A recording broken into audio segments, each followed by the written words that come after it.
сен тамақ істеп қойған міндеттісің дейсіз ба? Сосын сізге тағы бір банк келеді да, сен де маған міндетті болу керексің дейді ғой. Ал? Сіз Алланың пендесіне сөйлеп тұрсыз ғой, о Құдайдікі ғой. Кімсіз сіз оған міндеттісің дейтіндей. Мен үйде тамақ жасаймын, бірақ ыдыс-аяғымды жолдасым жуып көмектеседі. Мен жасырмаймын оны ешкімнен.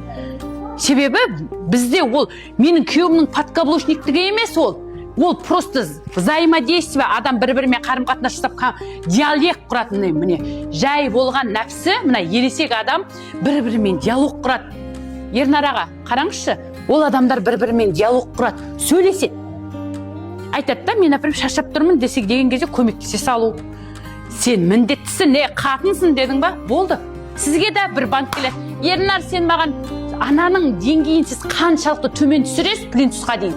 Сіздің деңгейіңізді Құдай соншалықты түсіре береді. Ол бір әйелге қатысы жоқ ол.